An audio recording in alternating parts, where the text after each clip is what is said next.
안녕하세요, 옆집 아저씨입니다. 오늘은 집 한 채 있고 소득이라고는 국민연금 받으면서 겨우 살아가고 있는 홍길동씨 부부의 사연입니다. 다행히 건강보험료 부담은 딸에게 피부양자로 올라 있어서 건보료를 납부하지 않는 것이 다행이라고 생각하고 있었는데요. 얼마 전에 피부양자에서 탈락되어 앞으로는 건보료를 납부해야 한다는 날벼락 같은 통보를 받았다고 합니다.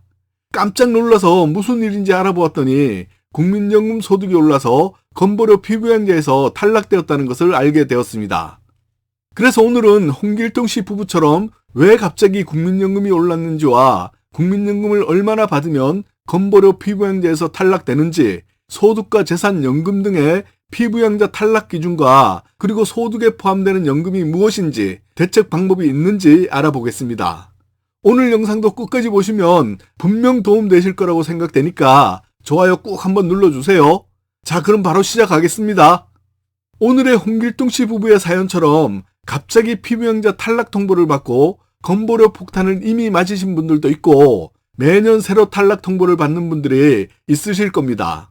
아무 생각 없이 있다가 갑자기 피부양자 탈락 통보를 받고 건보료를 월 5만원, 10만원, 많게는 20만원에서 50만원까지 납부하라고 통보를 받으면 정말 날벼락 맞은 것 같은 건보료 폭탄이라는 표현이 딱 맞을 겁니다. 현역에 있을 때에는 10만원, 20만원이 크게 부담이 안 되었지만 은퇴 상태에서 국민연금과 조금의 다른 소득으로 살아가는 분들은 상당한 부담이 될 겁니다. 그런데 의아한 것이 왜 갑자기 국민연금이 올랐다고 피부양자 탈락이 되었을까요? 현재 기준으로 만약 63세에 국민연금을 처음 받았을 때 90만 원을 받았다면 그 다음해에는 물가 상승률만큼 국민연금이 매년 상승합니다. 국민연금은 납부하는 금액이나 받는 금액이 매년 동시에 인상이 되는데요. 2024년에는 7월에 인상되어서 납부하는 금액은 4.5% 인상되었고요. 받는 분들은 물가 상승률이 반영된 3.6%가 인상된 금액을 받고 계십니다. 참고로 2023년에는 5.1% 인상되었습니다. 그러므로 90만 원을 받았던 분들은 3.6%인 32,400원이 인상되어서 93만 2,400원을 받습니다. 그리고 국민연금은 매년 물가 상승률을 반영하여 인상됩니다.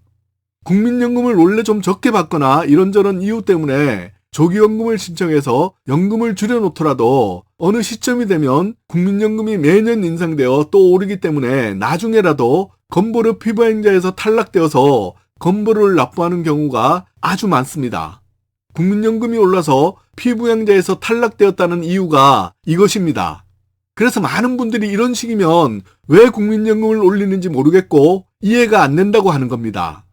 그럼에도 불구하고 국민연금은 매월 25일이 되면 통장으로 입금이 되고요. 아주 정확합니다.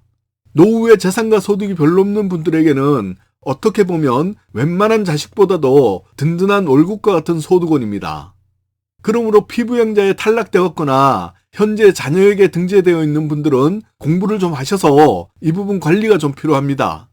만약 매년 물가 상승률에 의해서 탈락되는 경우 지역가입자로 전환되면 부동산이나 재산, 국민연금 때문에 적게는 5만원에서 10만원, 많게는 20만원 이상 납부하게 되면 노후생활 형편으로는 정말 국민연금 인상되는 것보다 건보료 납부가 훨씬 더 많아지는 상황이 발생할 수 있습니다. 월 10만원만 내게 되더라도 연간 120만원입니다. 앞으로 물가 상승에 의한 국민연금이 인상되어 피부양자 탈락 인원은 매년 더 늘어날 것 같습니다.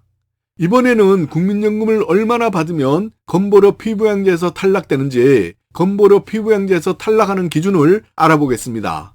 2022년 9월에 건보료 개편으로 인해서 기준이 강화되어서 피부양자에서 탈락되어서 날벼락 맞은 분들이 28만 명 정도가 되었습니다.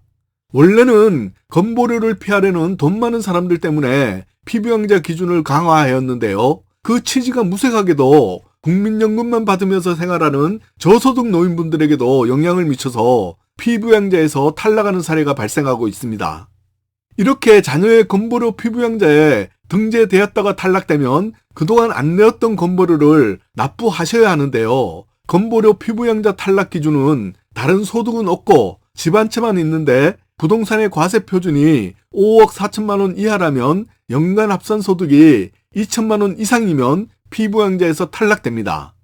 이런 경우는 다른 소득이 하나도 없어도 국민연금을 월 167만 원 이상 받으면 건보료 피부양자에서 탈락됩니다. 만약 다른 소득과 재산 기준에서 100만 원이 있다면 국민연금을 67만 원만 받아도 탈락이고요. 사업소득은 1원만 있어도 피부양자에서 탈락됩니다.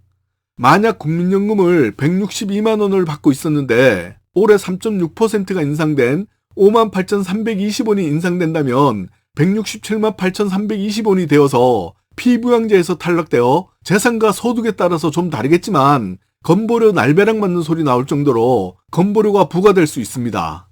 그리고 부동산의 과세표준이 5억 4천만 원 이상이면 연간 합산 소득이 1,000만 원 이상만 되어도 피부양자에서 탈락됩니다. 이 말은 국민연금을 90만 원만 받아도 이때는 건보료 피부양자에서 탈락되는 겁니다. 마찬가지로 사업소득은 1원만 있어도 탈락이고요. 다른 소득이 있다면 국민연금을 90만 원보다 더 적게 받더라도 탈락되는 겁니다. 건보료 피부양자 자격을 심사할 때에는 부부의 소득과 재산을 각각 따로 계산합니다. 그런데 건보료 피부양자 자격을 상실해서 지역가입자가 되면 이때 건보료 계산을 할 때는 부부의 소득과 재산을 합산해서 건보료를 세대별로 부과합니다. 그리고 또 아셔야 하는 사항은 피부양자 탈락은 소득 요건으로 탈락할 때와 재산 요건으로 탈락할 때는 좀 다릅니다. 소득 요건으로 건보료 피부양자에서 부부 중 한 사람이 탈락을 하면요. 한 사람만 탈락해도 부부가 함께 동반 탈락이 됩니다. 그러나 재산 요건으로 부부 중 한 사람이 탈락한다면 이때는 탈락 안 한 배우자는 피부양자 자격을 유지할 수 있습니다. 부부 모두가 국민연금을 받고 있다면 합산해서 2천만 원을 넘으면 되는 것이 아니라 부부 각각 계산을 합니다. 그리고 소득을 산정할 때 제외되는 연금과 포함되는 연금이 무엇인지 알아보겠습니다. 먼저 제외되는 연금은 사적연금인 퇴직연금과 개인연금입니다. 이 사적연금은 소득에 포함되지 않으므로 소득 계산 시 계산하지 않습니다. 그리고 소득 계산을 하는 연금은 공제 없이 100% 적용하는데요. 공적연금인 국민연금, 공무원연금, 사학연금, 별정직 우체국 연금입니다. 굳이 이런 것을 피하는 방법을 찾아보자면 소득과 재산이 많은 분들은 직장가입자에서 지역가입자로 바뀔 때 건보료가 더 많이 나오게 되면 이미 계속 가입 제도를 활용해서 3년간 직장가입자 수준으로 건보료를 납부하는 것이 좋고요. 다른 방법은 월 급여가 조금 적더라도 직장을 다니면서 그대로 직장가입자로 남아서 건보료를 조금만 내는 것입니다. 국민연금이나 재산 등이 애매하신 분들은 국민연금 조기 수령이나 재취업을 생각해 보시는 것도 하나의 방법입니다.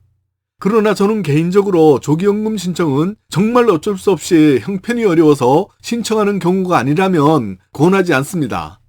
그리고 형편이 어렵더라도 최대한 버티셔서 5년을 모두 신청하는 것보다는 1년에서 3년 정도만 신청하시기를 추천드립니다. 조기연금이나 연기연금 신청은 한 번 신청하면 변경할 수 없습니다.